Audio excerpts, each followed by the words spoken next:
you see ads on TV about the Humane Society and, you know, rescue this dog, save this dog, but they're not trying to rescue or save the kid down the street. You know, so there's always going to be an issue because people choose not to, you know, focus on it.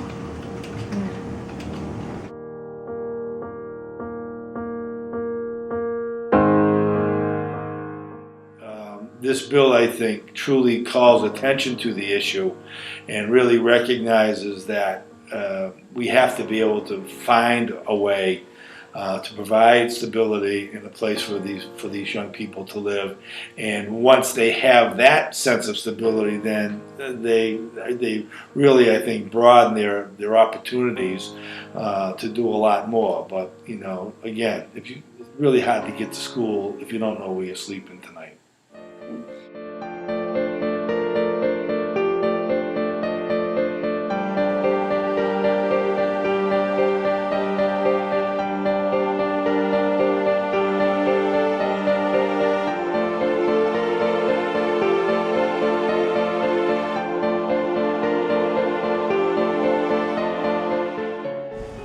I didn't go to school because when I was going to school, I was wearing the same thing over and over again, and kids were making fun of me. You know, they're like, "Oh, this kid smells bad," or "Why can't you ever wear something else?" And I didn't want to be like, "I'm homeless. What am I supposed to do?"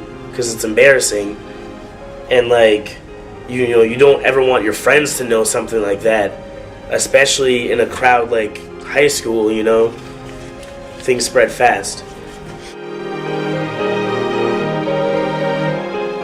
Last week, who has been spending the nights in the closet of their friend, hoping that their families won't find out.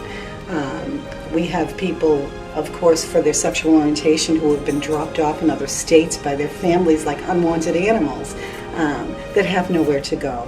And that isolation, and if you're being told you're not even important enough to have a roof over your head and there's nowhere we can bring you, that can start to define someone. And that can tell them that everything they might have heard about themselves is true, and the stereotypes and the other things that go on, and the shame. There are a lot of young people that don't even want to talk about the homeless situation. Of course, we know that they're much more comfortable identifying that they are staying with friends or they're couch surfing, but they won't necessarily speak to the horror that is their daily lives.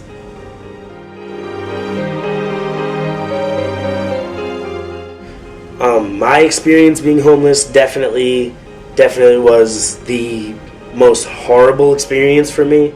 I left and I walked around for hours, didn't know where I was going, kind of got lost. It was my first time really wandering the city. I ended up sleeping under a bridge because, you know, that's what I heard. Sleeping under a bridge, you'd be okay, especially when it was raining. So I ended up sleeping under a bridge.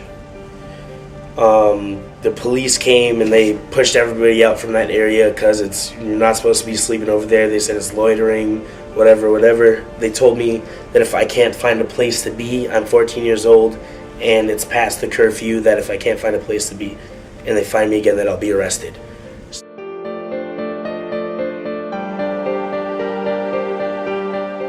So being on the streets isn't the best thing ever, because I've been on the streets before myself.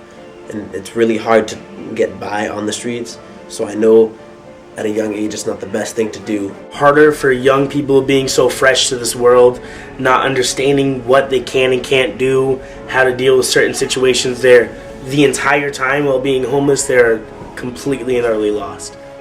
You know, even though you have your friends, you just feel so alone, like nobody really loves you but your friends. And it's cool, but you just want that family love, you know?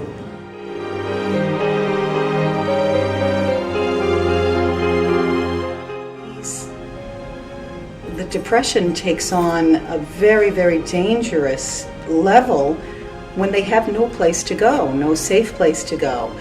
How are they going to function and think about their schoolwork, about learning, about their futures, about any direction in their lives when their daily thoughts are on their own survival and where they're going to stay that night and how they're going to eat and who is there to really care about them and to know that they matter and that they have a place in this world, that they belong.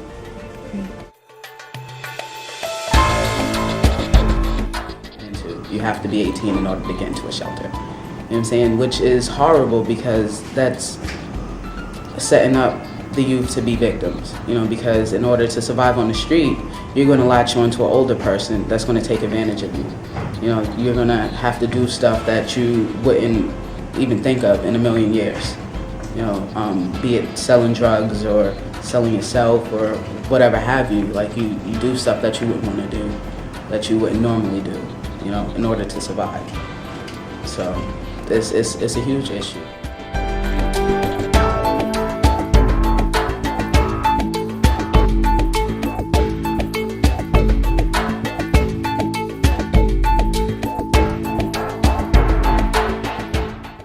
I didn't have anywhere to go. My dad had moved to Boston. I tried to call him to see if I can come out to Boston to stay a couple of nights. I didn't tell him that I was homeless, but he told me, you know, he was out on a business trip. There was nothing he could do. He didn't know I was homeless, so I wasn't gonna tell him. I didn't want him, you know, I didn't want him to know. I always wanted, like, kind of always wanted to impress my dad, but being homeless definitely isn't how to do it. I tried to get an apartment. I had a job, I tried to get an apartment, but I couldn't afford it. It was like $700 a month for rent, and then I had to pay for heating and all that. That didn't work out. I ended up getting fired from my job because I didn't come in smelling good, because I was spending my money on food so I could eat. There's like some pantries, but a lot of them now you have to be 18, you have to have an ID, like you have to fill out paperwork. It's not like you can just come in and take food. Mass ID costs $25. Where are you gonna pull the $25 from? You know what I'm saying? Are you supposed to like do a magic trick and just pull it out your The ass? shelters, they need all the history of you being locked up, all your vaccines, everything, and it's hard for a 17, 18-year-old with no money, no transportation to get to that kind of stuff. So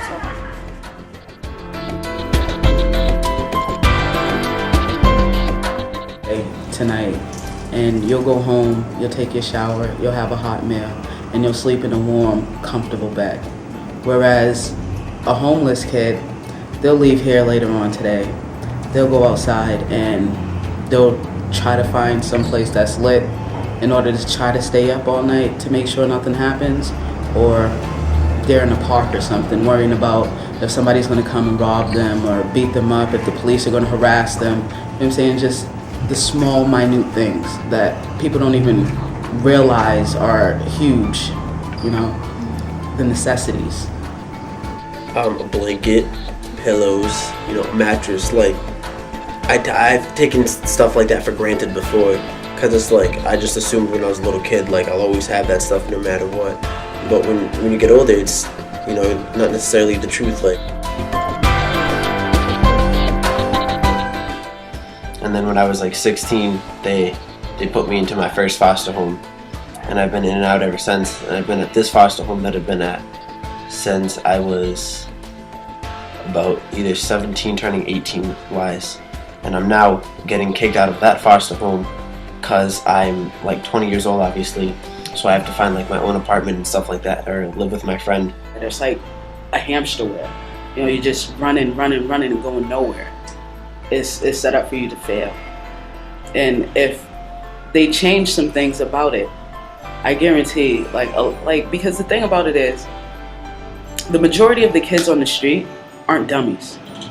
They're like brilliant. You know what I'm saying? Like, it's crazy. And you can't do better because there is no way for you to do better. There is no one that's out there that's helping you to do better. You know what I'm saying? If we can get at least pointed in the right direction and do it for ourselves, that would mean the world to us, because now we've done it. You know, we get kicked out, but now we have a place to stay and we have something to show for ourselves, and we don't look like how everybody else classifies us. I'm not an alcoholic, I'm not a druggie. I do have a job, and I work for my, work to make a living. I do what I need to do.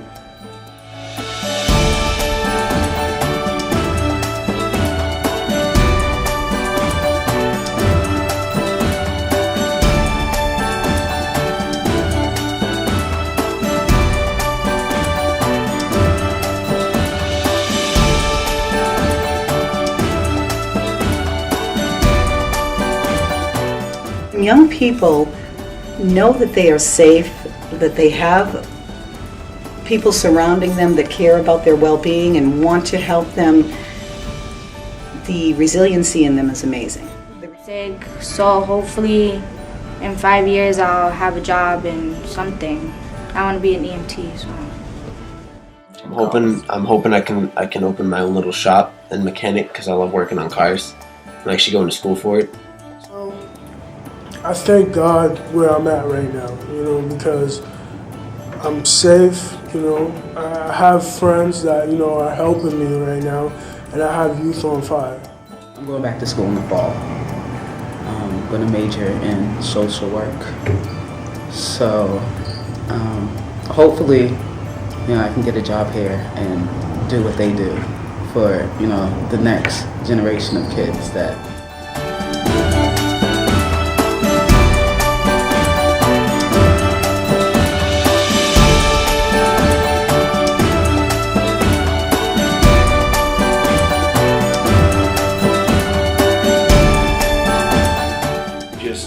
it's not a waste of money by any stretch of the imagination.